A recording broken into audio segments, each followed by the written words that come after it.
दोस्तों स्टडी 91 के online platform में आप सभी का बहुत बहुत स्वागत है। दोस्तों आज आप सभी के समक्ष समीक्षा अधिकारी पेपर को ध्यान में रखते हुए अगले लेक्चर को लेकर हाजिर हूं। जी हां दोस्तों, बहुत ही शानदार क्लासेस चल रही। देखिए इसी सेशन में शुरुआत के 30 लेक्चर जो थे वहां पर हमने इन टॉपिक के बारे में डिटेल से चर्चा किया, ठीक है। और आगे जो 31 नंबर से जो लेक्चर दे रहे हैं वो प्रीवियस ईयर पेपर के सवालों को देख रहे हैं। सबसे बड़ी बात यह है कि अगर हम अनायास का पढ़ते चलेंगे और हमें यही नहीं पता होगा कि हमारी परीक्षा के लिए क्या इंपॉर्टेंट है, क्या जरूरी है, सच में परीक्षा में क्या आता है। देखिए तैयारी करना आंख मूंद करके और ये देखना कि परीक्षा के प्रश्न पत्र में सवाल क्या पूछे जाते हैं, दोनों अलग बातें हैं, ठीक है। जब आप सवालों को देखेंगे तो आपको कॉन्सेप्ट आपका क्लियर होगा, आप समझ पाओगे कि हाँ कितने डीप लेवल पे जाके हमें अपनी तैयारी करनी है, ठीक है। तो आइए पढ़ते हैं। सबसे अच्छी बात है दोस्तों कि एक दिन में हम लोग सभी चैप्टर के बारे में डिस्कस करते हैं, तो हर एक चैप्टर पर हमारी नजर बन जाती है, ठीक है। एक बात और कहना चाहूंगा, आज हमारा 58 नंबर का लेक्चर है। अगर 30 लेक्चर को काउंट करेंगे तो अगर आप केवल क्वेश्चन आंसर की बात करेंगे तो ये उसका 28वां लेक्चर है। आज की क्लास अगर आप अटेंड करेंगे तो दोस्तों हम अपनी क्लास में आज यूपी पीसीएस सीसेट के सवालों को भी रखा हमने, जिसमें 2022 और 2019 के सवालों को भी रखा गया है। बाकी जो छोटे मोटे और भी एग्जाम होते हैं, देखिए जो ये 28 लेक्चर आप जो देख रहे हैं, इसके पहले के लेक्चर में दोस्तों समीक्षा अधिकारी के सारे सवाल पढ़ा दिए गए।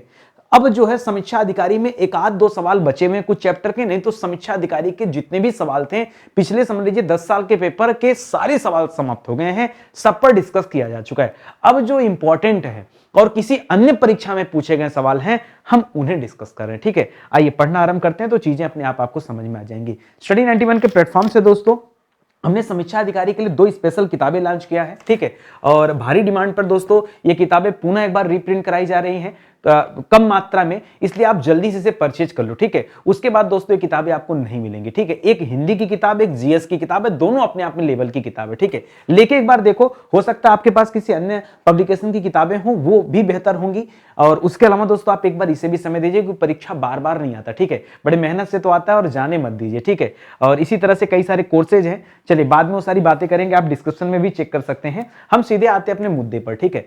तो देखिए सबसे पहला जो चैप्टर हमारा है विलोम सब चैप्टर है। और ये जो सवाल मैं आपको दे रहा हूं दोस्तों, ये यूपी विधान परिषद एग्जाम हुआ था, उसके मेंस में पूछा गया सवाल है, ठीक है। यानी ऐसा नहीं कि कुछ भी आप पढ़ रहे हो, जो इंपॉर्टेंट है केवल वो चीजें मैं आपको दे रहा हूं। सवाल क्या था? सवाल था कि उल्लास शब्द का विलोम क्या होगा। उल्लास, अब बच्चा समझता है वक्र। देखो वक्र तो कभी नहीं हो सकता, क्यों? क्योंकि वक्र का अर्थ होता है टेढ़ा। वक्र का मतलब क्या होता है? टेढ़ा। तो वक्र का उल्टा क्या हो जाता है दोस्तों? वक्र का उल्टा होता है रिजु। रिजु माने क्या होता है? तो रिजु कहा जाता है सीधा को। किसे कहते हैं दोस्तों? सीधा को, ठीक है। वक्र का उल्टा क्या हो जाएगा? रिजु हो जाएगा, ठीक है। और यहां वक्र का मतलब क्या हो जाएगा? वक्र किसे कहते हैं दोस्तों? तो टेढ़ा, याद रखेगा, ठीक है, याद रखेगा। निषाद हो नहीं सकता, ठीक है। उल्लास का क्या होता है दोस्तों? विषाद। अब आप कहोगे सर हमने पढ़ा था कि विषाद किसका होता है? विषाद हर्ष का उल्टा होता है। तो हर्ष का अर्थ क्या होता है दोस्तों? हर्ष का मतलब भी तो क्या होता है? उल्लास होता है। उल्लास यानी खुशी होती है, खुशी होता है, खुशी यानी प्रसन्नता होता है, ठीक है। तो दोस्तों इससे मिलते जुलते जो भी शब्द हैं, इन सभी का विलोम क्या हो जाएगा? विषादी होगा। हाँ एक बात जरूर है कि विषाद के नीचे यहां हलंत होना चाहिए, ठीक है, हलंत होना चाहिए। बाकी प्रकाश का क्या हो जाएगा दोस्तों? तो प्रकाश यानी उजाले को कहा जाता है, तो प्रकाश का उल्टा तिमिर हो जाता है। क्या हो जाता है दोस्तों? तिमिर। तिमिर का अर्थ क्या होता है दोस्तों? तिमिर का मतलब होता है अंधेरा, अंधेरा या अंधकार, ठीक है। तो याद रखेंगे ये प्रकाश का उल्टा हो जाएगा। दोस्तों हम जो पढ़ने आए हैं ना, मेरा काम केवल ये नहीं कि हमने आपको सही उत्तर बता दिया, मेरा काम ये भी है कि बाकी के 3 ऑप्शन क्यों गलत हैं। भाई ये जब तक आप नहीं जानोगे तब तक अच्छी तैयारी आपकी नहीं हो पाएगी। एक और निवेदन करता हूं, वैसे तो सारी चीजें आप जान ही रहे हैं, लेकिन मेरी क्लास जब देखिए ना तो मैं जैसे कहता हूं वैसे पढ़िए। अगर आप सच में सीखना चाहते हैं, अपने साथ एक कॉपी कलम लेके बैठिए और आप इस सवाल को हल करिए, इसका आप क्या जवाब देना चाहते हैं। मैं तो जवाब दे रहा हूं, एक जवाब आप अपने मन से चुनिए और चेक कीजिए कि वो आपका जवाब सही है या गलत है, ठीक है। सवाल क्या दे रहा दोस्तों? देखिए ये भी मेंस परीक्षा 2020 में पूछा गया सवाल है। सवाल है निम्न में से कौन सा विलोम युग्म, युग्म का मतलब होता है जोड़ा, कौन सा विलोम युग्म सही नहीं है? जो सही नहीं है उसे बताना है। तो 4 ऑप्शन में कोई एक ही गलत होगा, वही गलत आपको ढूंढना है। लिख रहा ऊर्ध्व का मतलब, ऊर्ध्व का विलोम ऊपर होता है, कतई नहीं होता है। देखिए ऊर्ध्व ऊपर को कहा जाता है, यह ऊर्ध्व का अर्थ होता है। ऊर्ध्व का विलोम अगर आप देखेंगे दोस्तों, तो ऊर्ध्व का विलोम क्या हो जाता है? कहीं पे अध मिलेगा, कहीं पे दोस्तों अधो मिलेगा, कहीं पे दोस्तों निम्न मिलेगा, ठीक है। तो दोस्तों ये ऊर्ध्व का विलोम होता है, ठीक है। ऊर्ध्व का मतलब क्या होता है? ऊपर, अधा का मतलब होता है नीचे, चाहे अध कहिए, चाहे अधो कहिए, चाहे निम्न कहिए, ठीक है। बाकी आविर्भूत का क्या हो जाता है, तिरोभूत, आसक्त का अनासक्त, अदेय का दे। तो नीचे के जो 3 ऑप्शन दिए गए दोस्तों बिल्कुल सही दिए गए हैं। जो गलत है, जो सही नहीं है, वो कौन सा दोस्तों, ऑप्शन नंबर 1। क्यों नहीं सही है ये भी मैंने आपको क्लियर कर दिया, ठीक है। चलिए आगे बढ़ते हैं, अगला सवाल देखते हैं। अगला सवाल लिख रहा दोस्तों, ये भी देखिए मेंस परीक्षा 2020 में पूछा गया सवाल है। लिख रहा उद्दंड का विलोम क्या होगा, ये बताइए। तो उद्दंड का विलोम विनम्र होगा कि विनीत होगा कि उन्नति होगा कि उदार होगा। आइए नीचे से बात करते हैं। देखिए उदार तो नहीं होगा, उदार का विलोम क्या हो जाता है दोस्तों, अनधन उदार बराबर अनुदार बन जाता है, तो ये तो अनुदार हो जाएगा, ठीक है। इसी तरह से दोस्तों उन्नति भी नहीं हो जाता, उन्नति का विलोम क्या हो जाता है, अवनति हो जाता है। उन्नति का क्या हो जाएगा, अवनति भी हो जाएगा। अब बच्चा जो कंफ्यूज होता है वो कंफ्यूज होता है विनम्र और विनीत में, ठीक है, कि सर क्या किया जाए, उद्दंड का विलोम विनम्र किया जाए या उद्दंड का विलोम विनीत किया जाए, ठीक है। अच्छा उद्दंड कहते किसे, कोई ऐसा बच्चा जो बहुत परेशानी खड़ा करता है उसके लिए उद्दंड होता है, ठीक है। विनीत का उल्टा जब आपसे पूछे ना तो आप बता सकते हैं धृष्ट, एक शब्द होता है धृष्ट, तो विनीत का उल्टा क्या करेगा दोस्तों, धृष्ट होता है, यानी ढीठ बोलते हैं जिसको, ठीक है, वो हो जाता है। यहां उद्दंड का क्या हो जाएगा दोस्तों, स्वभाव से उद्दंड और स्वभाव से क्या हो जाता है व्यक्ति, विनम्र हो जाता है, ठीक है। तो उद्दंड का अपोजिट क्या होगा, विनम्र। जो बच्चा कंफ्यूज था विनीत में ना, वो जरा अपने आंसर को सही कर ले, जब कॉपी कलम लेके बैठोगे तब इन चीजों को समझ पाओगे, ठीक है। आगे बढ़ते हैं दोस्तों, अगला सवाल देखिए, मेंस परीक्षा 2020 में पूछा गया ये भी सवाल है। सवाल क्या दे रहा है कि निम्नलिखित में से स्वप्न का विलोम क्या होगा। जो रात में आप सपना देखते हैं स्वप्न, उसका विलोम क्या होगा। स्वप्न क्या होता है, रात में देखा जाता है बंद आंखों से, ठीक है। एक होता है दिवा स्वप्न, एक होता है रात्रि स्वप्न, लेकिन ऐसा तो कुछ दे नहीं रहा है, यहां तो स्वप्न की बात हो रही है, ठीक है। तो स्वप्न का उल्टा क्या हो जाता है, जागरण शब्द होगा। क्या होगा, जागरण यानी जागना, स्वप्न यानी सोना, ठीक है, तो याद रखिएगा। बाकी दिन का उल्टा क्या हो जाएगा दोस्तों, रात हो जाता है। और दुर्लभ का उल्टा क्या हो जाता है, सुलभ, जो कठिनाई से उपलब्ध हो और जो आसानी से उपलब्ध हो, यही तो हो जाएगा। तो बाकी तो ऑप्शन है नहीं, यहां पर क्या हो जाएगा दोस्तों, ये जागरण शब्द जो है ये स्वप्न का सही विलोम शब्द हो जाएगा, ये आप जाने रखिए, ठीक है। आगे बढ़ते हैं दोस्तों, अगला सवाल करते हैं। अगला सवाल भी इसी चैप्टर से है। ये भी दोस्तों सवाल जो है मेंस परीक्षा 2020 में पूछा गया सवाल है। लिख रहा है किस में सही विलोम शब्द का प्रयोग नहीं हुआ है। जहां सही प्रयोग नहीं हुआ है उसे बताना है। लिख रहा बैर का प्रीति होता है, प्रीति यानी प्रेम, बैर मतलब दुश्मनी, ठीक है, नहीं कहते तो हमारा बैरी है, दुश्मन है, ठीक है, तो ये तो सही है। उत्तम का अधम, व्यक्ति अपने आचरण से उत्तम है, कुल का है, उत्तम व्यक्ति है जो अच्छे विचार करता। अधम यानी जो दुष्ट है, ठीक है, तो याद रखिए ये भी सही है। आग्रह का मंडन नहीं होता दोस्तों, आग्रह का अपोजिट क्या हो जाता है, आग्रह का अपोजिट होता अनाग्रह। क्या हो जाता दोस्तों, अनाग्रह। और जो मंडन लिख रहा है ना, ये मंडन का अपोजिट क्या होता है दोस्तों, तो मंडन का अपोजिट होता है खंडन, खंडन का विलोम क्या होता है दोस्तों, मंडन होता है। तो यहां पर दोस्तों ये 3 वाले नंबर में गलत लिख रहा है। बाकी सृजन का संहार होता है, ये भी सही है। सृजन यानी किसी चीज का सृजन यानी उत्पत्ति है, संहार यानी पूरी तरह से समाप्ति, ठीक है, तो सृजन का संहार होता है, सही है। तो गलत कौन सा हुआ, ऑप्शन नंबर 3 हुआ। क्यों गलत हुआ ये भी मैंने बता दिया, ठीक है। आगे बढ़िए, अब यहां से हम चैप्टर चेंज करें। हमने आपसे कहा कि जब आप हमारी क्लास में होंगे ना, हम हर चैप्टर पे चर्चा करते हैं, जितने भी चैप्टर से सवाल आते हैं हम सब पे चर्चा करेंगे। तो अभी तो विलोम शब्द पे चर्चा किया, कुछ बच्चे ऐसे भी होंगे जिनके सभी के सभी सवाल सही हो गए होंगे, अच्छी बात है, बहुत बढ़िया बात, आपके लिए तालियां हो जाए। लेकिन अब आगे आपके लिए टास्क धीरे धीरे कठिन होता जा रहा है। आप इस चैप्टर के भी 5 सवाल को आप सही करके दिखाइए, ठीक है। लिख क्या रहा है दोस्तों, ये विधानसभा प्री का एग्जाम हुआ था 2020 में, ये उसमें पूछा गया सवाल है। सवाल था कि निम्नलिखित में से कौन सा तद्भव तत्सम युग्म क्या है दोस्तों, अनुपयुक्त है। अनुपयुक्त मतलब क्या हो गया, गलत है, यानी जो सही तरीके से नहीं लिखा है। लिख रहा है रस्सी का रज्जू होता है, बिल्कुल होता है। रस्सी शब्द जो है दोस्तों ये किस प्रकार का शब्द है, ये आपका तद्भव शब्द है, उसका तत्सम क्या हो जाता है, रज्जू हो जाता है। दिया सलाई का माचिस नहीं होता है, दिया सलाई का दीप सलाका होता है। क्या होता है दोस्तों, दिया सलाई का क्या हो जाता है, दीप सलाका, दीप सलाका होता है, दिया सलाई का माचिस नहीं होता है। तिनका का तृण हो जाता है, पीठ का पृष्ठ हो जाता है, सही दिया है, यानी ऑप्शन नंबर 2 दोस्तों गलत है। दिया सलाई का तत्सम शब्द क्या हो जाता है, दीप सलाका होता है, ये आप ध्यान देंगे। अगर यही चीज नहीं आता तो फिर आप इस सवाल को कैसे सही कर पाएंगे, सवाल ही नहीं बनता, ठीक है। चलिए आगे बढ़ते हैं, अगला सवाल देखते हैं। अगला सवाल लिख रहा है, देखिए ये भी प्री परीक्षा 2020 में पूछा गया सवाल है। लिख रहा है किस विकल्प में तत्सम शब्द का तद्भव नहीं दिया गया है, जो गलत है, ठीक है। लिख रहा स्पर्श का छूना होता है। अच्छा, राज्ञी का रानी हो जाता है, अच्छा। श्रेष्ठी का सेठ हो जाता है, अच्छा। श्रृंगाल का शियार हो जाता है। अब बताइए, अब बच्चा कंफ्यूज कि सर महसूस हो रहा है कि जितना भी लिखा हुआ है सब सही लिखा हुआ है, ठीक है, लेकिन ऐसा नहीं, सब सही नहीं भाई, जाहिर सी बात है एक तो गलत होगा। तो सर स्पर्श का छूना तो होता है, क्योंकि स्पर्श करना मतलब टच करना, टच करना मतलब छूना, तो सर ये तो सही है मोस्टली, ठीक है। अब गलत क्या है, अब आपके समझ में कि राज्ञी का रानी, सर राजा का राज्ञा होता है क्या? अब जो बच्चा सोचेगा ही, लेकिन देखो दोस्तों ये बताऊं मैं आपको, ये बिल्कुल सही लिखा हुआ है, ठीक है। श्रेष्ठी का सेठ भी होता है, श्रृंगाल का सियार भी होता है। जहां आप एकदम कॉन्फिडेंट थे कि स्पर्श का छूना नहीं होता दोस्तों, यही दोस्तों गलत दिया था। स्पर्श का क्या होता है? स्पर्श का परस होता है, परस होता है, ये होता है। अब यही बोला जाता है, क्या करोगे? परस, ठीक है, परस करना, छूना, ये दोस्तों गलत लिखा हुआ। बाकी जो नीचे के 3 लिख रहे हैं ना, ये बिल्कुल सही लिखे गए हैं। इसी तरह से मैं बता दूं आपको, एक शब्द आता है सीढ़ी, एक शब्द आता है सीढ़ी। सीढ़ी का क्या होता है? मिलता जुलता, इससे मिलता जुलता, सुनिए, सीढ़ी का क्या होता है? तो सीढ़ी का हो जाता है श्रेणी। क्या हो जाता है?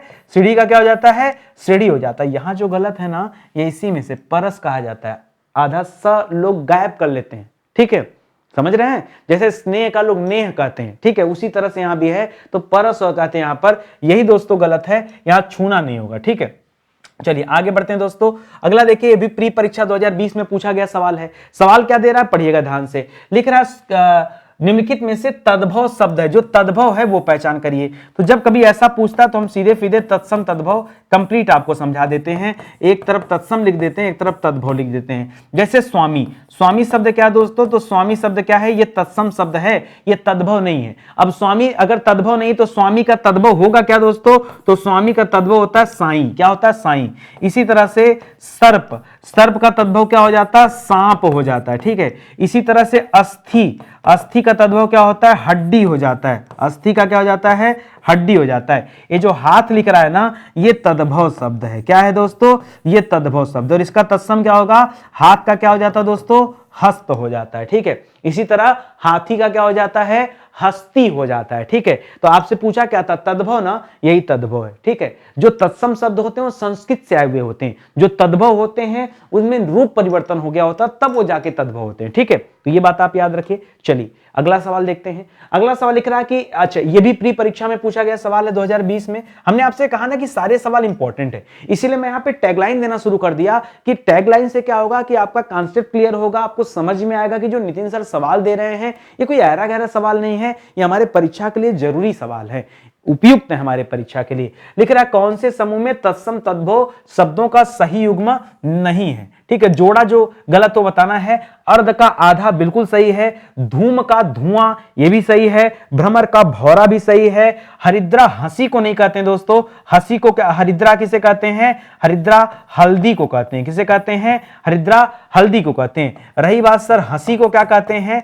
हंसी को हास कहते हैं। क्या कहते हैं दोस्तों? हंसी को हास कहते हैं। हंसी जो है दोस्तों ये तद्भव शब्द है, हास जो शब्द है दोस्तों ये तत्सम शब्द है, ठीक है, हास तत्सम शब्द है। तो यहां पे दोस्तों जो गलत हुआ वो कौन सा हुआ? Option number 4।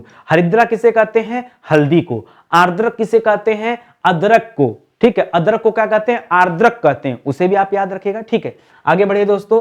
अब अगला सवाल देखिए, ये भी सवाल देखिए प्री परीक्षा 2020 में इंपॉर्टेंट है, पूछा गया है। कौन सा तत्सम शब्द है वो बताइए। तो जब आप एक से पूछा तत्सम, तो एक काम करते हैं हम तत्सम तद्भव दोनों ढूंढ देते हैं, ठीक है। जो जो आने लायक होगा पता चल जाएगा। जैसे व्याघ्र शब्द लिखा है, ठीक है, तो व्याघ्र शब्द दोस्तों याद रखेगा तत्सम शब्द है। व्याघ्र का क्या हो जाता है? बाघ हो जाता है। क्या हो जाता है? बाघ। तो पहले ही आपको मिल जाता है, ठीक है। बाकी बाजा, बात और बिजली ये क्या हो जाएंगे? तद्भव हो जाएंगे। अब आपके मन में आया सर बाजा शब्द तो तद्भव है, तो बाजा का क्या होगा? बाजा का होता है दोस्तों वाद्य। क्या होता है? वाद्य। इसी तरह बात का क्या होता है? बात का तत्सम होता है वार्ता। क्या होता है? वार्ता। बिजली का तत्सम क्या होता है दोस्तों? तो बिजली का तत्सम होता है विद्युत। क्या होता है? विद्युत होता है, ठीक है। तो इस तरह से दोस्तों आप अपना कॉन्सेप्ट क्लियर रखना और समझ बुझ के चलना। ऐसा नहीं कि केवल एक ही ऑप्शन आपको जानना है, आपको आना तो सब चाहिए, ठीक है। अभी आपके दिमाग में हमेशा क्या रहता है कि हमें केवल सही उत्तर तलाशना है। जिस दिन आप सबके पीछे पड़ जाओगे ना, आपका कॉन्सेप्ट हमेशा के लिए क्लियर हो जाएगा। फिर भारत का कोई भी एग्जाम दो, कभी भी टेंशन नहीं रहेगा कि नहीं सवाल कहां से बन रहा है, ठीक है। आओ अगले चैप्टर पे आते हैं। अगला चैप्टर है पर्यायवाची। इससे थोड़ा भय लगता है क्योंकि यहाँ पर कुछ बच्चे सारे आंसर सही नहीं कर पाते। ठीक है, आइए देखते हैं ये सवाल। देखिए आरएएस आरटीएस मेंस परीक्षा 1988 और 1999 में पूछा गया सवाल है, लेकिन मुझे लगा कि इंपॉर्टेंट है। ठीक है, सवाल क्या था कि कौन सा शब्द इच्छा का पर्यायवाची नहीं है। ठीक है, तो इच्छा का पर्यायवाची कौन सा नहीं है, बहुत सारे बच्चे नहीं जानते। इच्छा को ईहा भी कहते हैं। ठीक है, इहा के अलावा इच्छा को स्पृहा भी कहते हैं, इच्छा को कामना वासना भी कहते हैं, इच्छा को कामना भी कहते हैं, इच्छा को लालसा भी कहते हैं। ठीक है, ये सब किसका पर्यायवाची दोस्तों, ये सब इच्छा का पर्यायवाची है। ठीक है, इसी तरह से जो वित्रिहा लिख रहा दोस्तों ये गलत है, ये इच्छा का पर्यायवाची नहीं है। और सही मायने में बताऊं तो इस तरह का कोई शब्द भी नहीं है हमारे हिंदी डिक्शनरी में। जो हमारे हिंदी डिक्शनरी में शब्द है वो क्या है दोस्तों, वो शब्द है वित्रहा। क्या शब्द है दोस्तों, वित्रहा। यहां पे वित्रिहा लिख रहा है ना, जो शब्द है वित्रहा। और मैं आपको बताना चाहूंगा वित्रहा किसे कहते हैं दोस्तों, तो वित्रहा कहते हैं इंद्र को। अब इंद्र कहते हैं, इंद्र का और भी नाम क्या है, जैसे इंद्र का नाम सुरेश है, जैसे इंद्र का नाम सुरेंद्र है, जैसे इंद्र की पत्नी का नाम सची है तो ये सची के पति हैं तो सचीपति हो गया। जैसे इंद्र का नाम क्या है दोस्तों, पुरंदर है, जैसे इंद्र का नाम दोस्तों क्या है, मधवा है। ठीक है, ये सब दोस्तों किसका नाम है, इंद्र का। तो ये सब आप याद रखिएगा। ठीक है, समझ में आ रहा है ना। तो ये वित्रहा होना चाहिए तब तो सही रहता। ये वित्रिहा नाम का कोई डिक्शनरी में शब्द नहीं है। जब आप स्टडी 91 पे आएंगे ना तो ऐसी ऐसी चीजें आपको मिलेंगी, जबरदस्त चीजें। ठीक है, आगे बढ़ते हैं। अगला देखिए, ये 43वीं यूपीएससी मेंस परीक्षा में पूछा गया सवाल था कि ईख का पर्यायवाची शब्द नहीं है। कौन सा दोस्तों ईख का पर्यायवाची नहीं है, यही आपको बताना था। तो लोग नहीं जानते, गांव में ईख को पैड़ी भी कहते हैं। ठीक है, अब कहते हैं कि नहीं कहते हैं बताइए। ठीक है, साखी दोस्तों नहीं कहते हैं, बाकी रसद रसाल भी कहते हैं। साखी किसे कहते हैं, तो साखी पेड़ को कहा जाता है। पेड़ को दोस्तों और क्या कहते हैं, पेड़ को दरख्त भी कहते हैं, पेड़ को दोस्तों द्रुम भी कहते हैं, पेड़ को दोस्तों गाछ भी कहते हैं। कुछ ऐसा पढ़ो ना, पेड़ को विटप कहते हैं। कुछ ऐसा पढ़ो जो नहीं जानते। अब कहोगे पेड़ को पौधा कहते हैं, पेड़ को वृक्ष कहते हैं, ये तो बच्चा बच्चा जानता है। मेरी तरफ से कुछ नया पढ़ो। ठीक है, तो दोस्तों ईख को रसद भी कहते हैं, रसाल भी कहते हैं। इसके अलावा ईख का क्या हो जाएगा दोस्तों, ईख को इक्षु भी कहते हैं। याद रखिए, ये भी आपके लिए नया हो जाएगा। ईख को इक्षु भी कहते हैं। यहाँ पे जो सबसे प्रसिद्ध जो हम लोग नाम यूज करते हैं गन्ना, वो तो लिख ही नहीं रहे। ईख को क्या कहते हैं दोस्तों, ईख को गन्ना भी कहते हैं। और इक्षु से याद रखना, ईख को उक्षु भी कहते हैं, इच्छी उक्षु दोनों कहते हैं। ठीक है, बाकी गांव में एक शब्द और होता है दोस्तों, ऊख। क्या कहते हैं दोस्तों, ऊख भी कहते हैं ना। चला ऊख चुई क्या बोल जाए। ठीक है, तो ऊख भी कहते हैं। एक और मैं बताना चाहूंगा दोस्तों, इसका एक और नाम है इंद्रा। क्या कहते हैं दोस्तों, इंद्रा। ये तो हमको लगता है बच्चा बच्चा नहीं जानता होगा। इंद्रा भी किसे कहते हैं, ईख को इंद्रा भी कहते हैं, ईख को इंद्रा भी कहते हैं। देखिए ऐसे कई सारे नाम है। जैसे मैं आपको बताऊं कहानी, जैसे कभी कभी पूछता है कृष्णा। क्या पूछता है दोस्तों, कृष्ण ही क्या देता है, कृष्णा। तो याद रखेगा, कृष्णा यमुना को भी कहा जाता है और कृष्णा जो है द्रौपदी को भी कहा जाता है। ये दोनों लोग को कहा जाता है। उसी तरह से यहां देखिए इंद्रा, इंद्रा इंद्र की पत्नी को भी कहा जाता है और इंद्रा माता लक्ष्मी को भी कहा जाता है। वैसे इंद्राणी एक शब्द सुनते होंगे। ठीक है, और आज आप पढ़ रहे हैं कि इंद्रा जो है गन्ना को भी कहा जाता है। जब हम कहीं क्लास करते हैं ना तो हमेशा ये ध्यान में रखिए कि क्या हमें नई नई चीजें मिल रही कि नहीं मिल रही। अगर नई चीजें नहीं मिल रही है फिर पढ़ने का कोई मतलब नहीं है। आपके परीक्षा के अनुकूल चीजें मिलनी चाहिए। हमारे पास भी आप सर हम भी बहुत कुछ कर सकते हैं, लेकिन आप देखते हैं नितिन सर जब भी आते हैं केवल पढ़ाने आते हैं और अभी वो चीज पढ़ाते हैं जो परीक्षा के लिए इंपॉर्टेंट है। ज्यादा नहीं, इधर उधर की बहसबाजी नहीं, कोई चकाचौंध नहीं। जो काम की चीजें हैं वो सुनिए, वो समझिए, वही आपके परीक्षा में काम आएगा। आगे बढ़ते हैं दोस्तों, यूपीपीसीएस सीसैट का एग्जाम हुआ था 2022 में। उसमें एक सवाल आया कि कल्प वृक्ष का पर्याय नहीं है। कौन सा कल्प वृक्ष का पर्याय नहीं है, यह पूछा था सवाल। तो देखिए, कल्प वृक्ष को कल्पतरु भी कहते हैं, कल्प वृक्ष को पारिजात भी कहते हैं, सुरतरु देवताओं के पौधे के रूप में जाना जाता है, तो ये होता है। लेकिन अमृत तत्व दोस्तों नहीं होता। ठीक है, अमृत तत्व का अर्थ क्या होता है, पहली बात तो अमृत तत्व नाम का कोई शब्द नहीं है। शब्द क्या दोस्तों, अमृतत्व है। क्या है, अमृतत्व। और अमृतत्व का मतलब होता है अमरता। क्या होता है, अमरता होता है, ये होता है। फिलहाल आप ये जानिए कि कल्प वृक्ष का पर्याय क्या नहीं है, ठीक है, तो ये आप याद रखेंगे। अगला सवाल देखिए, एमपीपीसीएस मेंस में पूछा गया सवाल था, हालांकि सवाल बहुत पुराना है, ठीक है, 95 लिखेगा, 1995 और 1998, ये बहुत पुराना सवाल, लेकिन सवाल अच्छा है। लिखा था कि किनारा का पर्यायवाची कौन सा नहीं है। मैंने सवाल आपको क्यों दिया, मुझे लगा आप इसका जवाब नहीं दे पाओगे, सच में नहीं दे पाओगे।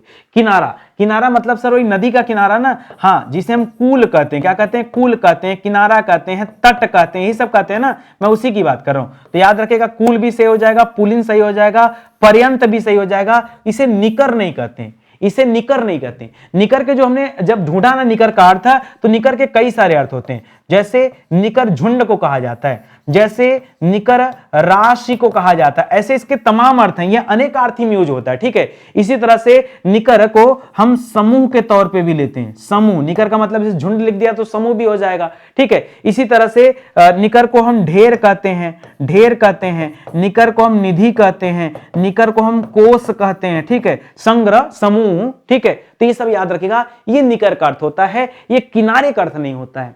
ये पता कब चलेगा ना, जब कभी आपसे सवाल परीक्षा में आएगा ना, तो आपको लगेगा यार बड़ा डिफिकल्ट लेवल। मैं बताऊं बच्चे यहां क्या जवाब देंगे, या तो ऑप्शन नंबर 1 चूज करेंगे या ऑप्शन नंबर डी चूज करेंगे, क्योंकि उन्हें नहीं पता कि पर्यंत का मतलब क्या होता है, ठीक है। तो वो जानते हैं किसी के प्रसाद पर्यंत यानी किसी की वजह से, पर्यंत यानी वजह समझते हैं, और बहुत सारे बच्चे ऑप्शन नंबर 4 जवाब देते हैं, ऑप्शन नंबर 4 जवाब देते हैं, जबकि सही उत्तर क्या होगा, ऑप्शन नंबर 1 होगा। इसीलिए मैंने इस तरह के सवाल डाल रखे। हो सकता है बच्चों के मन में आए कि इतना पुराना सवाल दूसरे स्टेट का एग्जाम है, तो उसे हमारे लिए क्यों दिया जा रहा है, लेकिन है इंपॉर्टेंट। जो दूसरे जगह पूछा गया वो कल हमारे जगह भी पूछा जाएगा, ठीक है। आगे बढ़िए, लिख रहा है झारखंड पीसीएस मेंस एग्जाम हुआ था 2007 में, और आरएएस आरटीएस एग्जाम हुआ था मेंस का 1989 में। ये वहां से रिपीटेड सवाल है। सवाल था कि कौन सा शब्द हिरण का पर्यायवाची नहीं है, हिरण का पर्यायवाची कौन सा नहीं है। तो हिरण, अब देखिए बच्चे जो जानते हैं ना, आप जानते हैं कर माने टैक्स होता है, या कर माने सूंड होता है, या कर माने हाथ भी होता है। तो बहुत सारे बच्चे कर यहां पर करेंगे, लेकिन बता दूं कर का मतलब हिरण भी होता है, नहीं पता था ना। चलो और देखो, इसी तरह से लिख रहा मरीची, तो मरीची आप समझोगे, मरीची का तात्पर्य भी आप किरण के संदर्भ में लेते हैं, लेकिन ये भी नहीं। अर्ची, यहां पर याद रखिए जो विभावरी शब्द दोस्तों, विभावरी, विभावरी किसे कहते हैं, विभावरी रात्रि को कहते हैं। वो भी दोस्तों रात्रि में कैसी रात्रि, तो याद रखिएगा तारो भरी रात्रि, तारो भरी रात क्या कहलाती है दोस्तों, विभावरी होती है। तो याद रखिएगा यहां पर हिरण का कौन सा पर्यायवाची नहीं होगा, विभावरी करिएगा अगर आप सही करना चाहे तो। बाकी अर्ची, मरीची और कर जो दोस्तों, ये सब जो है हरिण का पर्यायवाची, हरिण मतलब हिरण हो गया, हरिण का मतलब क्या हो गया, हिरण हो गया, ये उसका पर्यायवाची है, ठीक है। हिरण को हम मृग भी कहते हैं, ठीक है। तो ये सब याद रखेंगे, ये ध्यान दीजिए। मुझे पता है ये सवाल स्पेशल तब है ना, पहले आप उत्तर देके देखो, हमारे बताने के बाद तो आंसर आ ही जाएगा आपको। पहले आप टिक करो, तब समझ में आएगी नहीं आप कितना जो है चालाक है। तो आंसर तो बहुत सारे बच्चों का गलत हुआ होगा, मुझे पता है, ठीक है। चलिए आगे बढ़ते हैं। अगला चैप्टर हमारे यहाँ स्टार्ट होता है अनेक शब्दों के लिए एक शब्द। ये जो सवाल है ये आरो एक विधान परिषद का एग्जाम होता है, विधानसभा विधान परिषद दोनों एग्जाम होता है। तो विधानसभा वाले पेपर में आया था सवाल, और मेंस 2020 का ही सवाल है। सवाल क्या था कि विष्णु की आराधना करने वाले के लिए सही शब्द क्या है। तो देखिए शैव किसे कहते हैं, जो शिव की उपासना करता है। शिव के उपासक क्या कहलाते हैं दोस्तों, शैव कहलाते हैं। शाक्त मतलब क्या हो जाता है, शक्ति के उपासक, शक्ति के उपासक, शक्ति मतलब माता दुर्गा को कहा जाता है, ठीक है। तो शक्ति के उपासक। वैष्णव यहां से हो जाएगा, विष्णु के उपासक को क्या कहते हैं, वैष्णव कहते हैं, ठीक है। बाकी जैन धर्मावलंबी तो अलग हो जाते हैं, जैन धर्म, अच्छा जैन में भी नहीं कह सकते कि महावीर स्वामी के उपासक, क्योंकि महावीर स्वामी जैन धर्म के 24वें तीर्थंकर थे, ठीक है।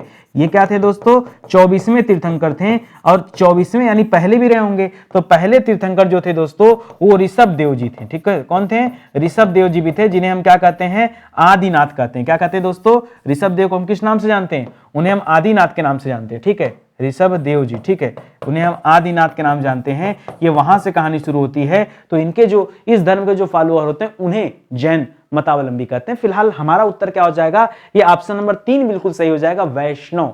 जो विष्णु के उपासक होते हैं उन्हें वैष्णव कहा जाता है, ठीक है। चलिए आगे बढ़ते हैं। अगला सवाल देखिए, इसी तरह से एक शब्द आप जब इतिहास में पढ़ते हैं, एक शब्द पढ़ते होंगे अलवार और नैनार। क्या पढ़ते हैं दोस्तों, अलवार, ठीक है। क्या पढ़ते हैं, अलवार, और एक तो विष्णु के उपासक को दोस्तों अलवार कहा जाता है, ये भी याद रखेगा। और शिव के उपासक को क्या कहते हैं दोस्तों, तो नयनार कहा जाता है। क्या कहते हैं, नयनार। ठीक है, ये जब आप इतिहास पढ़ेंगे ना तो वहां पर दोस्तों आपको शैव और वैष्णव धर्म मिलेगा और उसके अंदर ये बातें मिलेंगी। ठीक है, तो ये भी एक दिमाग में आ गया तो मैंने कहा एक्सप्लेन हो जाए एक बार। ठीक है, मैं आपको ये समझा रहा था कि स्टडी 91 की तरफ से, हमारी टीम की तरफ से कई किताबें लॉन्च की गई हैं। हम लोग बड़े इत्मीनान से किताबें लिखते हैं, हम कोई जल्दीबाजी में नहीं रहते कि हमारे प्लेटफॉर्म से 100 किताबें लॉन्च कर दी जाए। ठीक है, 2-2.5 साल से काम कर रहे हैं, गिने चुने 10-12 आर्टिकल अभी तक बन पाए हैं। ठीक है, तो 2-2, 3-3, 4-4 महीने लग जाते हैं कि किताब तैयार कराने में। ठीक है, और हमें कोई जल्दीबाजी भी नहीं। आप समझदार हैं, आप ईमानदारी से बताइए, अगर एक किताब सच में आपको तैयार करना हो, आपको खुद ही 3-4 महीने लग जाएंगे, है कि नहीं?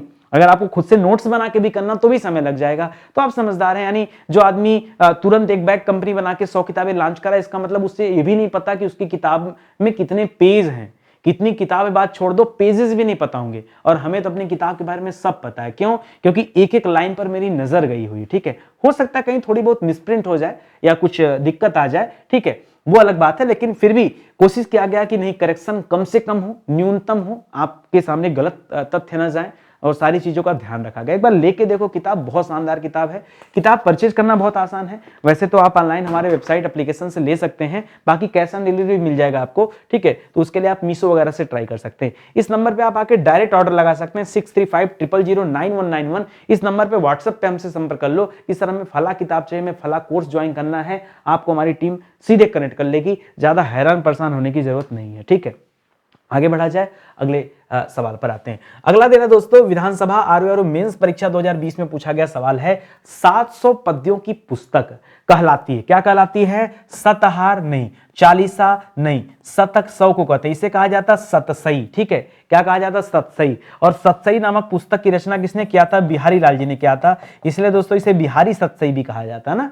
700 पद्यों की पुस्तक थी, पदों की। ठीक है, इसलिए इसे सतसई कहा जाता है, याद रखेंगे। इसी तरह से देखिए एक और सवाल लीजिए मेंस का, अनभिज्ञ शब्द का अर्थ स्पष्ट करने वाला सही विकल्प कौन सा है? जानने वाले को क्या कहते हैं दोस्तों? तो जानने वाला जानकार होता है। जानने वाला क्या होता है दोस्तों? जानकार होता है। सब कुछ जो जानता है उसे क्या कहते हैं? उसे सर्वज्ञ कहते हैं। क्या कहते हैं? सर्वज्ञ। जिसे किसी बात का पता ना हो उसे अनभिज्ञ कहते हैं। क्या कहते हैं? आप कहते हैं कि नहीं, मैं इस बात से एकदम अनभिज्ञ था।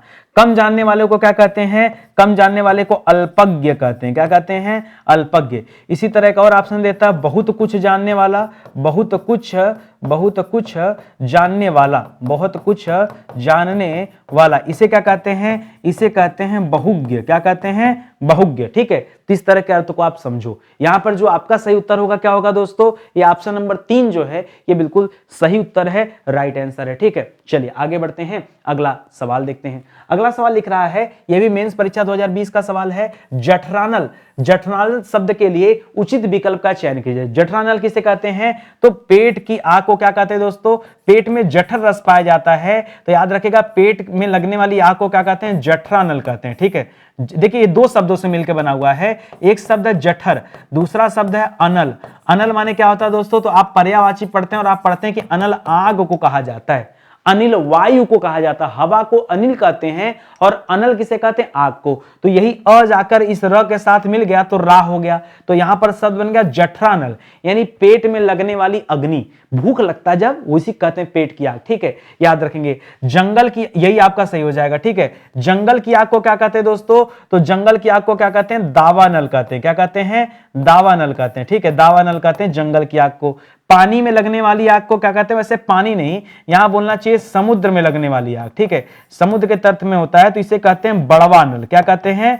इसे कहते हैं बड़वा नल। ठीक है, अर्थ होता है। ठीक है, पेट्रोल की आग है तो छोड़ दीजिए। ठीक है, पेट्रोल में लगने वाली आग तो अग्नि है। ठीक है, वो तो विस्फोट हो जाएगा, अलग बात है। तो यहां पर जो आपका सही जवाब होगा ऑप्शन नंबर 1 होगा। बाकी जहां जो तथ्य बन सकते थे हमने वो भी आपको दे दिया। आई बात समझ में ना? चलिए अगले सवाल पर आते हैं। अगला सवाल पढ़िए, ये एग्रीकल्चर ऑफिसर का एक पेपर हुआ था दोस्तों 2018 में, उसमें सवाल आया हुआ था कि जिसने मृत्यु को जीत लिया हो उसके लिए एक सार्थक शब्द बताइए। जिसने मृत्यु को जीत लिया हो, तो मृत्यु को जीतने वाले को क्या कहते हैं दोस्तों? मृत्युंजय कहते हैं, मृत्यु पर विजय प्राप्त करने वाला। ठीक है, देवता नहीं, तपस्वी। तपस्वी तो तपस्या करने वाला हो जाएगा। साधक दोस्तों साधना करने वाला हो जाएगा। साधक किसे कहते हैं? साधना करने वाला क्या होता है? साधक।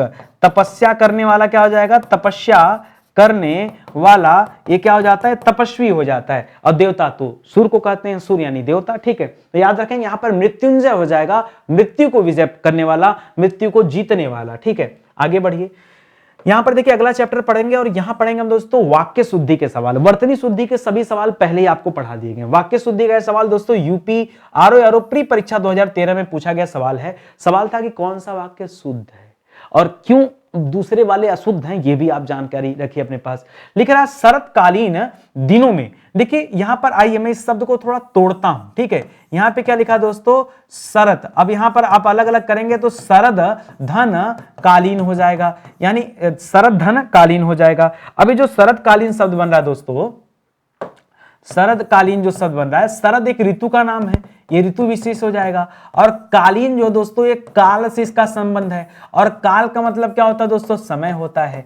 तो एक बात बताओ, काल का मतलब भी समय होता है और यहां लिख रहा है शरतकालीन दिनों में, ठीक है, शरतकालीन दिनों में, और यहां दिन का मतलब भी एक तरह से समय होता है। तो ये तो गलत है ना, सीधे सीधे बोलना चाहिए शरतकाल में, शरतकाल में, शरतकालीन दिनों में, शरतकालीन रातों में, बोलने की आवश्यकता नहीं है। ये अनायास के ये शब्द लगाए गए हैं, यहां पर अनुपयुक्त हैं, इसी वजह से इस पूरे सवाल को एक गलत कर दे रहे हैं। अगर यहां पे ये बताता कि शरत काल में चंद्रमा की शोभा देखने योग्य होती, वाह वाह भाई क्या अच्छा सवाल है, बिल्कुल सही हो जाता, इसलिए गलत है। शरत काल के दिनों में, फिर से वही गलती कर दिया, ठीक है। यहां पर शरतकालीन लिखा था, यहां शरद काल लिख दिया, तो भी गलत हो गया, क्योंकि मामला तो वैसा का वैसा है। तीसरा ऑप्शन देखिए, शरत काल में चंद्रमा की शोभा देखने योग्य होती है, ये सही है। और यहां भी देखिए काल के दिनों में, इसलिए यहां भी गलत हो जाएगा, ठीक है। तो बहुत आराम से आपने क्या कर लिया, बाकी के ऑप्शन को गलत किया। अब आपको यह भी जानकारी हो गई कि गलत है तो क्यों गलत है। केवल ये नहीं देखना कि उत्तर क्या है, हमें उत्तर से मतलब नहीं, हम सीखने आए हैं, हम समझने आए हैं, हम उत्तर टिक्काने नहीं आए हैं कि कितने कम समय में कितना उत्तर हम सही करा दें, ये समझना जरूरी है, ठीक है। आगे बढ़िए दोस्तों, कौन सा वाक्य शुद्ध है ये जरा बताइए। ये यूपी आरओ प्री परीक्षा 2013 में पूछा गया सवाल है, शुद्ध बताइए। दही खट्टी है। अब मैंने कई बार आपको बताया है कि जो दही शब्द है दोस्तों, ये दही शब्द बच्चा नहीं जानता, लेकिन दही शब्द पुल्लिंग होता है। क्या होता है दोस्तों, ये पुल्लिंग होता है, ठीक है। अब आप हमेशा कहते हैं दही खट्टी है, ठीक है, गलत है। दही खट्टी नहीं होगा, दही जब भी होगा दोस्तों खट्टा होगा, ठीक है। दही खट्टा है, खटास भी नहीं, खटाई भी नहीं, क्या होगा दोस्तों, दही खट्टा है। क्यों, क्योंकि दही शब्द क्या है, पुल्लिंग है। जिस बच्चे को इतनी जानकारी होगी वो कभी भी यहां गलती नहीं करेगा। ये लिंग संबंधी दोष यहां पर आ रहा है, ठीक है। चलिए आगे बढ़ते हैं, अगला सवाल देखते हैं, ठीक है। अगला सवाल सुनिए क्या लिख रहा है। लिख रहा है ये भी प्री परीक्षा 2013 में पूछा गया सवाल है, कौन सा वाक्य शुद्ध है बताना आपको। सुरेश को एक पाती लिखना है, पाती लिखना है तो गलत है, ठीक है। पाती नहीं, पत्र लिखना होता, पाती नहीं। सुरेश के लिए एक पत्र लिखनी है, लिखनी नहीं, पत्र लिखा जाता है, यह पुल्लिंग होता है, तो लिखना है करिए, ठीक है। तो सुरेश के लिए एक पत्र लिखना है, तो आसान सा सवाल है। आगे बढ़िए, आगे देखिए, प्री परीक्षा 2013 का ही सवाल है, कौन सा वाक्य शुद्ध है बताइए। यह आंखों से देखी, आंखों से ही देखा जाता है, कान से नहीं देखा जाता है, तो सीधे बोलिए यह आंखों देखी घटना है। आंखों से देखी घटना, यहां तो और ज्यादा मिस्टेक हो रहा है, यह आंखों देखी घटना है, यह सही है। यह आंखों द्वारा, द्वारा क्या लगा रहा है, इसीलिए दोस्तों गलत हो रहा है। अनुपयुक्त शब्द को ढूंढिए और बाहर करिए और अपने आंसर को करेक्ट कीजिए। यह आंखों देखी घटना है, यह कानों सुनी बात है, यह कानों के द्वारा सुनी बात है, यह कानों से सुनी, गड़बड़ गड़बड़ गड़बड़, ठीक है, समझ रहे हैं ना। तो इसको समझिए, अनायास के जो शब्द रखे हुए हैं उनको हटाइए, अपने आप आपको आपका उत्तर मिल जाएगा। ये भी देखिए प्री परीक्षा 2013 में पूछा गया सवाल, इनमें से कौन सा वाक्य अशुद्ध है, जो गलत वो पहचानिए। देखिए अशुद्ध होगा, लिख रहा हर एक खिलाड़ी मैदान में पहुंच गए, पहुंच गए नहीं, पहुंच गया। सड़क पर बहुत भीड़ है, अच्छा। अध्ययन के लिए अच्छी पुस्तकें आवश्यक हैं। साहित्य और संस्कृति का गहरा संबंध है, सब तो सही है। मतलब आपसे ही पूछा था ना कि गलत क्या है, आपसे ही पूछा था कि गलत क्या है ना, तो दोस्तों यही गलत हो जाएगा, यही तो गलत हो जाएगा, ठीक है। यहां हर एक की जगह क्या होगा दोस्तों, पहली बात क्या होगा, हर एक की जगह प्रत्येक होगा। प्रत्येक खिलाड़ी मैदान में पहुंच गए नहीं, पहुंच गए भी कर सकते हैं, पहुंच गए भी कर लीजिए, कोई दिक्कत नहीं है, इज्जत सम्मान देने वाली चीज है, ठीक है। तो ये सही हो जाएगा आपका। हर एक खिलाड़ी नहीं, प्रत्येक खिलाड़ी मैदान में पहुंच गए तब जाके सही होता, अभी के लिए तो गलत है। और आपसे पूछ क्या रहा दोस्तों, कौन सा अशुद्ध है, तो 4 में एक ही अशुद्ध है ना, सबको जबरदस्ती गलत तो करना नहीं है, ठीक है। आगे बढ़िए, यहां देखिए अगला चैप्टर दोस्तों विशेषण विशेष का चैप्टर, ये बड़ा इंपॉर्टेंट चैप्टर है। यहां से अच्छा कितने बच्चे ऐसे जो कितना सही किए कितना गलत किए, कुछ हुआ सही भाई प्रैक्टिस करो, हम कह रहे हैं पूरे में पूरा सही होना चाहिए, 100% नंबर लाना, एक नंबर भी कटना नहीं चाहिए, अगर कट रहा है तो मेहनत जारी रखिए, अपनी पढ़ाई जारी रखिए, ठीक है। देखिए यूपीएसडीआई का एग्जाम हुआ था 2003 में, मुद्दा नहीं कि सवाल कहां पूछा गया, मुद्दा यह कि सवाल क्या है और हमें आता है कि नहीं आता है। पढ़ो सवाल क्या है, लिख रहा अत्यंत शब्द में कौन सा क्रिया विशेषण है। भाई विशेषण न देखे सवाल क्रिया विशेषण पे ले जा रहा है, ठीक है। क्रिया विशेषण किसे कहते हैं, जो क्रिया की विशेषता बताता है। विशेषण किसे कहते हैं, जो संज्ञा सर्वनाम की विशेषता बताता है। प्रविशेषण किसे कहते हैं, जो खुद विशेषण की विशेषता बताता हो। विशेष किसे कहते हैं, विशेषण जिसकी विशेषता बताता हो। तो परिभाषा वाली बातें हो गई।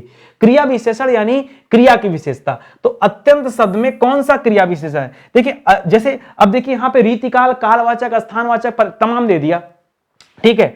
अब मैं आपको समझाता हूं मतलब क्या होता है। देखिए स्थानवाचक स्थान को बताएगा, तो स्थान तो जैसे आप एक काम करो, ये उत्तर मत बताओ, आप ना इस अत्यंत शब्द को मिला करके एक वाक्य का निर्माण करो, ऑटोमेटिक आंसर निकल के आएगा। जैसे आपने कहा मैं पढ़ने में अत्यंत तेज हूं, एक आपने लाइन निर्माण किया अपने भाई में, ठीक है, कि मैं पढ़ने में अत्यंत तेज हूं। अत्यंत मतलब बहुत ज्यादा मतलब परिमाण, क्या हो जाएगा, परिमाण। वहां स्थान काल रीति का मतलब नहीं है, किससे मतलब हो जाएगा, परिमाण। या आपने कहा कि अलमारी अत्यंत भारी है, मतलब बहुत भारी, उसका वजन बहुत ज्यादा है, तो तौलने वाली बात हो गई ना, परिमाण। क्या हो जाएगा, परिमाण। वाक्य निर्माण करो ना, बिना वाक्य निर्माण के सोचोगे तो प्रेशर ज्यादा लगेगा, दिमाग पे ज्यादा जोर देना पड़ेगा, क्या पता गलत हो जाए। लेकिन जैसे वाक्य निर्माण कर लोगे, अपने आप सारी चीजें क्या लगने लगेंगी, आसान लगने लगेंगी, ठीक है। आगे बढ़ो, लिख रहा परिमाणवाचक क्रिया विशेषण का वाक्य होगा। कौन सा वाक्य दोस्तों परिमाणवाचक क्रिया विशेषण का है, ये यूपीएसडीआई पेपर में पूछा गया था, पढ़िए। वह बहुत थक गया है, अभी तो हमने कहा कि अलमारी बहुत भारी है, अत्यंत भारी है। वो अत्यंत, अगर मान लीजिए बहुत की जगह हमने क्या शब्द लगा दिया, अत्यंत शब्द लगा दिया, तो भी तो सही हो जाएगा, वह अत्यंत थक गया है, बहुत थक गया है, तो ये हो जाएगा परिमाणवाचक क्रिया विशेषण। अभी भी देखिए पीछे पढ़े, वह अभी गया है, ये तो गलत है। वह अंदर बैठा है, वह भली भांति नाच लेता है, ये सभी के सभी ऑप्शन दोस्तों क्या है, गलत है। क्रिया विशेषण का कोई भी संबंध यहाँ पे नहीं है, इसलिए इसका कोई मैटर यहाँ पे नहीं होगा, ठीक है। आगे बढ़िए, अगला पढ़िए, यह भी यूपीएसडीआई 2003 में पूछा गया है। कृष्णा धीरे धीरे चला, वाक्यांश के धीरे धीरे शब्द में किस प्रकार का विशेषण का रूप है। देखिए जहां रिपीटेड होते हैं ना, जो जैसे धीरे धीरे, साथ साथ, इस तरह के जब शब्द आते हैं दोस्तों, ये आंख मूंद के इन्हें आप रीतिवाचक कहा करो। इनका काल करणवाचक क्रिया से कोई मतलब ही नहीं है, ठीक है। ये किसमें आ जाएगा, रीतिवाचक, किसमें आ जाएगा, रीतिवाचक के अंतर्गत आएगा। ध्यान दीजिएगा, कभी कभी अगर रिपीटेड वाले मिलते हैं ना, तो हमेशा मोस्टली दोस्तों वो इसी में आते हैं, ठीक है। आगे पढ़िए, ये देखिए अभी वीडियो का पेपर हुआ था 2018 में, उसमें एक सवाल अच्छा सा आया कि अधोलिखित, अधोलिखित मतलब क्या हो जाएगा, पीछे हमने एक सवाल दिया था आपको कि ऊर्ध्व का विलोम क्या होता है, ऊर्ध्व का, तो मैंने बताया था कि ऊर्ध्व का विलोम क्या हो जाता है, ऊर्ध्व का विलोम अध भी हो जाता है, अधो भी हो जाता है और निम्न भी हो जाता है, ठीक है। तो देखिए अधोलिखित मतलब क्या हो जाता है, अधो माने नीचे, लिखित मतलब लिखा हुआ, जो नीचे लिखा हुआ है, क्या उसमें से कौन सा युग्म विशेषण नहीं है, कौन सा क्या है, युग्म विशेषण नहीं है। तो छोटा बड़ा तो विशेषण है, छोटा बड़ा क्या दोस्तों विशेषण है, हरा पीला भी विशेषण है, 2 3 भी विशेषण है, और राम लक्ष्मण दोस्तों क्या हो जाएंगे, ये विशेषण नहीं है। राम लक्ष्मण अगर देखेंगे तो संज्ञा है, अगर आप विशेषण में जाएंगे तो दोस्तों विशेषण नहीं बल्कि क्या हो जाएंगे, विशेष से आएंगे, ठीक है, विशेष के अंतर्गत आते हैं, याद रखेंगे, ठीक है, इसको याद रखेंगे। अच्छा एक चीज और, जैसे मान लीजिए पूछ दे कि छोटा बड़ा या फिर हरा पीला किस प्रकार के विशेषण है, तो छोटा बड़ा दोस्तों गुण को बताता है, देखिए वह छोटा है बड़ा है, हरा पीला भी गुण को बताता है, 2 3 दोस्तों संख्या को बताता है, तो संख्यावाचक विशेषण हो जाएगा। ये भी याद रखिए, जैसे वाला संज्ञा है या विशेषण है उसी प्रकार से। यूपी सीसैट का पेपर हुआ था 2019 में, उसमें पूछा गया सवाल था कि निम्नलिखित में से वह वाक्य छांटिए जिसमें क्रिया विशेषण का प्रयोग किया गया है। यहां कैसे कैसे लोग एकत्र हुए हैं। वह काली गाय घास चर रही है, मुझसे खट्टा फल नहीं खाया जाता, तुम जी जान लगा के पढ़ो। दोस्तों ये तुम जी जान, या ये जो जी जान लगा रहा है दोस्तों, ये जो जी शब्द है यही क्रिया विशेषण, ठीक है, यही जो है लगाकर पढ़ना दोस्तों, ये क्या हो जाएगा, ये देखिए पढ़ना और जी जान लगाना यही क्रिया विशेषण में आएगा। बाकी दोस्तों जैसे ये सब ये ऑप्शन जो दे रहे हैं दोस्तों ये गलत है। क्यों गलत है? जैसे काली गाय दे दिया तो गाय, काली शब्द क्या दोस्तों, काली शब्द जो है ये गुणवाचक विशेषण है। क्या दोस्तों? काली शब्द गुणवाचक विशेषण है, और ये जो गाय शब्द है ये विशेष से हो जाएगा, क्योंकि दोस्तों ये क्या कर रहा है, उस गाय की विशेषता को बता रहा है। तो विशेषण जिसकी विशेषता बताता वही विशेष से होता है। ये काला किसकी विशेषण बता रहा है, गाय की, इसलिए गाय विशेष हो गया। तो इसी तरह से दोस्तों समझना है, ठीक है। तो इसको आप याद रखें। फिलहाल के लिए आपका ऑप्शन नंबर 4 बिल्कुल सही हो जाएगा, ठीक है। देखिए स्टडी 91 के प्लेटफॉर्म से कई सारे विषय के लिए हम लोगों ने ई बुक भी लॉन्च किया है, यानी आप अगर इस ई बुक को परचेज करते हैं तो खुद से प्रिंट कराना पड़ेगा। ये वो क्लास है दोस्तों जो मैंने बहुत पहले कॉपी पे पढ़ा रखा था, ये उसी का हैंड रिटन नोट्स है, हाथ से लिखा गया नोट्स है, ठीक है। हैंड रिटन फॉर्मेट मिलेगा, लेकिन प्रिंट आप खुद से कराओगे।